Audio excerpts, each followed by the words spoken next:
नमस्कार दोस्तों, स्वागत है आपका लता का सफ़रनामा व्लॉग्स में। कहते हैं भारत विविधताओं का देश है, लेकिन इस विविधता की खूबसूरती तब समझ आती है जब आप इसे खुद जीते हैं। मैं वैसे तो मूल रूप से देवभूमि उत्तराखंड से हूँ, लेकिन आज मैं आपको ले चलूँगी एक ऐसी दुनिया में जहाँ ढोल और पेपा की गूंज से पूरा राज्य थिरक उठता है।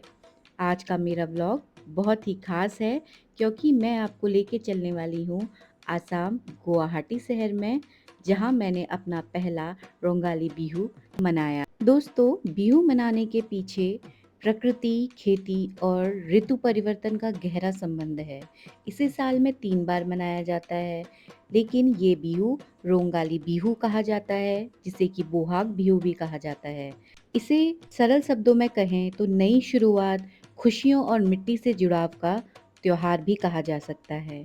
रोंगाली बिहू असमिया नववर्ष की भी शुरुआत माना जाता है। असम में बिहू की तैयारी 1 महीने पहले से ही शुरू हो जाती है। मैंने देखा कि हर गली, मंदिर, नामघर में लोग बिहू डांस और लोक संगीत का अभ्यास करते हुए नजर आ जाते हैं। सबसे प्यारी बात यह है कि यहाँ छोटे-छोटे बच्चे अपनी परंपरागत वेशभूषा, मेखला चादर में इतने पूकी या कहूँ क्यूट लगते हैं कि उनसे नजर नहीं हटती। बच्चों को बचपन से ही अपनी संस्कृति से जोड़ना वाकई काबिले तारीफ है। बिहू की असली मिठास मुझे अपने लैंडलॉर्ड्स के घर पर मिली। हम एक अलग राज्य से हैं, लेकिन उन्होंने हमें बिल्कुल अपने परिवार का हिस्सा बना लिया। सुबह-सुबह उनके साथ परंपरागत असमिया नाश्ता, दही, चूड़ा, गुड़ और पीठा खाना, फिर उनका आशीर्वाद लेना, ये तो एक बहुत ही खूबसूरत याद बन गई, जिसे हम अपने दिल में हमेशा सँजो कर रखेंगे। जैसे ही शाम होती है, गुवाहाटी का नज़ारा बदल जाता है। जगह जगह सजे हुए पंडाल और बिहू का मेला, जहाँ बिहू डांस और लोक संगीत की प्रतियोगिताएं होती हैं और विजेताओं को ट्रॉफी और इनाम देकर मोटिवेट किया जाता है। एक और बात है, असम का कोई भी मंच डॉक्टर भूपेन हजारिका और जुबिन गर्ग के बिना अधूरा है। लोगों के दिलों में उनके लिए जो सम्मान और प्यार है, वैसा मैंने पहले कभी भी नहीं देखा। जुबिंदा के गीतों का जो जादू लोगों के ऊपर है, वो शब्दों से परे है।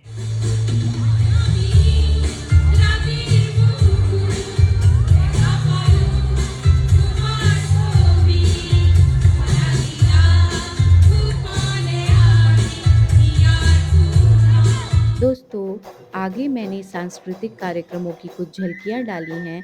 आप उन्हें देखकर यहाँ की इवनिंग वाइब्स या मैं कहूँ कल्चरल वाइब्स का आनंद ले सकते हैं।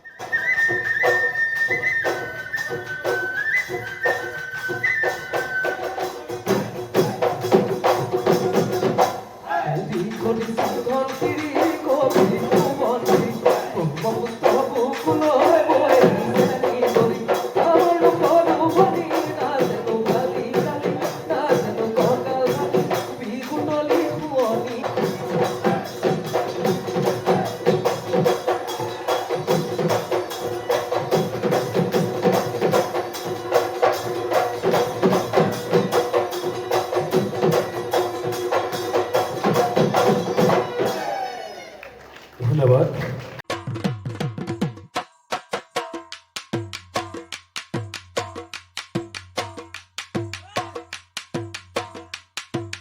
আমি জেনিসা চৌধুৰীৰ উজ্জ্বল ভৱিষ্যত কামনা কৰিছোঁ।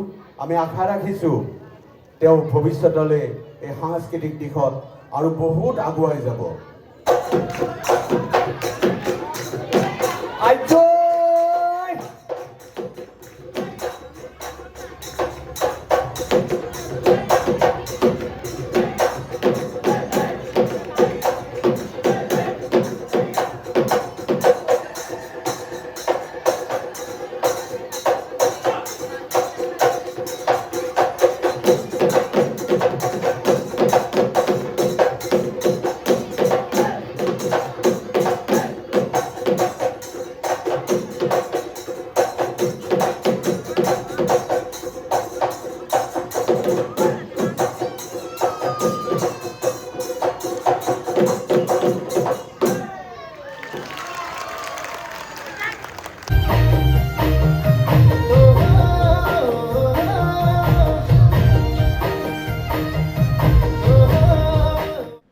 के दौरान असम की सड़कों का नज़ारा किसी मेले से कम नहीं होता। जगह जगह गाड़ियों में या पैदल चलती हुई सांस्कृतिक झांकियाँ आपको दिखाई देती हैं। लेकिन सबसे खास अनुभव तब होता है जब बिहू की कोई टोली आपके घर आती है। ये टोलियाँ ढोल, ताल और पेपा की धुन पर नाचते गाते हुए घर घर जाकर आशीर्वाद और शुभकामनाएं देते हैं। ऐसी ही एक टोली हमारे मकान मालिक के घर भी आई। यहाँ मेहमानों का स्वागत बहुत ही आदर के साथ किया जाता है। हमने उन्हें घर की बनाई हुई मिठाइयाँ और पीठा खिलाया।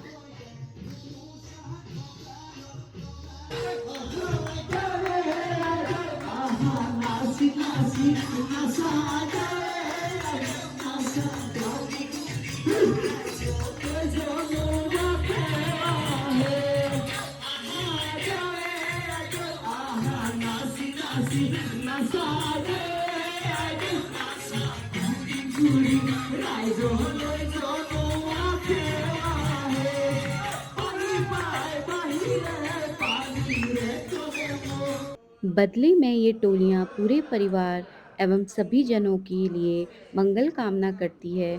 यहाँ की एक बात जो मेरे दिल को छू गई वो ये है कि डांस के बाद कलाकार और परिवार के सदस्य एक दूसरे के पैर छूकर और जमीन को स्पर्श करके प्रणाम करते हैं। प्यार और सम्मान जताने का यह तरीका बहुत ही भावुक कर देने वाला है। घर आए मेहमानों को विदा करते समय कुछ भेंट या उपहार देने की परंपरा यहाँ भी है। एक उत्तराखंडी होने के नाते मुझे यहाँ की संस्कृति और संस्कारों में अपने पहाड़ की ही झलक दिखती है। वही सादगी, वही अपनों के प्रति आदर। सच कहूँ तो यह अनुभव अब मेरे लिए मेरी यादों का एक हिस्सा बन गया है। अब बात करते हैं असम के संगीत की। यहाँ का लोक संगीत इतना प्राकृतिक और दिल को छू लेने वाला है कि आप इसे बिना समझे भी इसे महसूस कर सकते हैं।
असम के बिहू त्योहार के ये 7 दिन वाकई में मेरे लिए कोई त्योहार नहीं बल्कि एक नया अनुभव था। असम वाकई में इनक्रेडिबल इंडिया का एक अनमोल हीरा है। यहाँ के लोग अपनी संस्कृति को जिस गर्व से निभाते हैं और दूसरों को अपनाते हैं, वह अद्भुत है। उम्मीद है आपको मेरा ये छोटा सा सफ़रनामा पसंद आया होगा। अगर आप कभी आसाम आएँ तो बिहू के दौरान आएँ। वीडियो अच्छा लगा हो तो इसे शेयर करें और मेरे चैनल लता का सफ़रनामा को सब्सक्राइब करना ना भूलें। मिलते हैं अगले वीडियो में, तब तक के लिए जय हिंद, जय भारत।